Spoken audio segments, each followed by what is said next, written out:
Breaking overnight, we learned that the Wyoming Republican Party, its Central Committee, voted to no longer consider Congresswoman Liz Cheney a member of the party.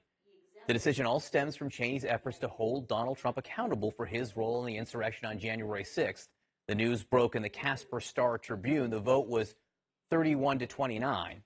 Joining me now, New York Times Washington correspondent and CNN political analyst Maggie Haberman. We're talking about Liz Cheney. If you step back, Liz Cheney, daughter of Dick Cheney, but in her own right, a conservative stalwart, basically being thrown out of the party because she won't stand by one person. Yeah, and look, when the argument by Kevin McCarthy was that you can't have a member of leadership who's criticizing leadership when Cheney was in leadership, that, a lot of people objected to it, but there was more logic to that made some sense. This is basically, you're not a Republican if you don't favor Donald Trump. And that is something that we have not seen before. That is something different. And the more that you see this spread through the party, the harder it is going to be for anyone trying to challenge Trump in any way going forward. That's not democracy, small d. I mean, that's the politics of one person, one man. That's not something we see in the U.S. No, it's not something we see in the U.S. You don't generally see people. This is not how the two-party system works. It's not about pledging fealty to one person. And look, it is interesting that the vote was as split as it was. I actually thought What about that? What about that? Because that's 31-29 isn't a landslide for Trump. That shows a near majority of Republicans in this state willing to say this is stupid. Yeah, I think there are a lot of people who actually are willing, certainly privately. I've talked to them, you've talked to them, who will say, this is a mistake, this is not the road we should go down. There have been fewer of them who are willing to put their names to it. And so the fact that, I don't know if this was a secret ballot or how this was conducted, but the fact that there are people,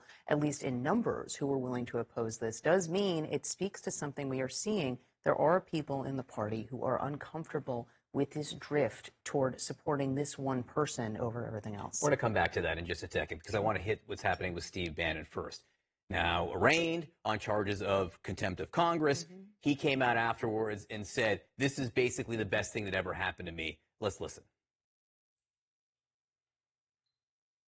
This is going to be the misdemeanor from hell for Merrick Garland, Nancy Pelosi, and Joe Biden. The administrative state wants to take me on, bring it. Because we're here to fight this, and we're going to go on offense. And you stand by.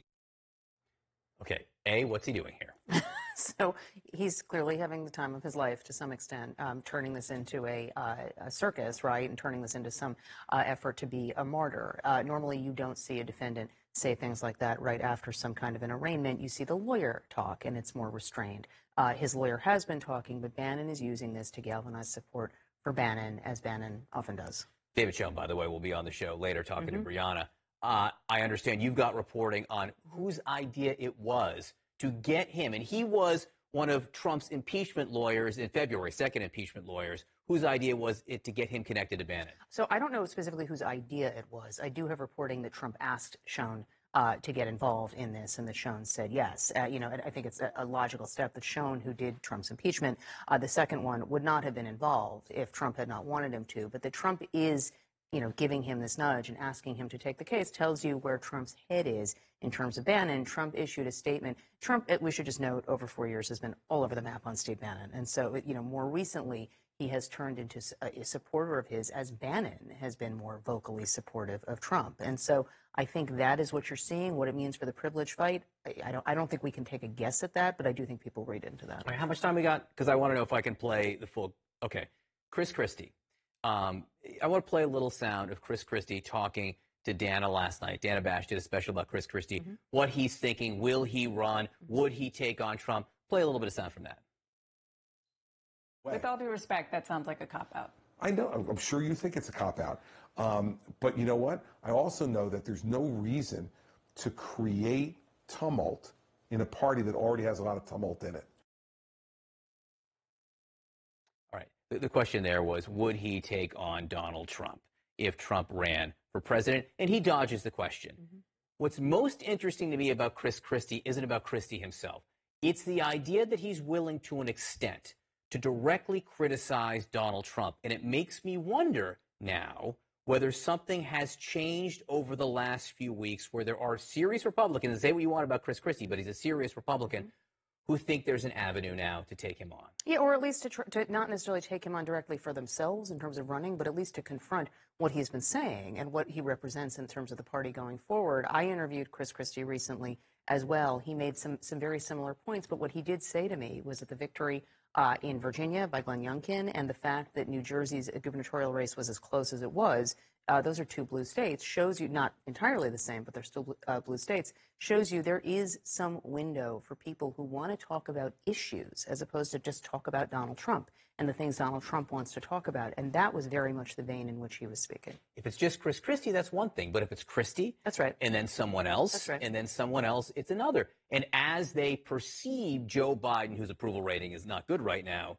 perhaps to be weakened, it makes me wonder if they think they don't need Donald Trump. If that's a hassle they may not need or want to deal with going forward to 2024. I think we are a ways away from actual voters getting to that point, but I do think that there are a lot of people who remain very tired and exhausted by the Trump years among Republicans, not necessarily Trump's hardest core base. But look, I think being off Twitter has actually been a blessing for Trump because it means his statements are not in everybody's face all the time and they get to tell themselves it's not really that bad. You and I who get his statements know exactly what he's still saying, and it's just the same as it was when he was on Twitter.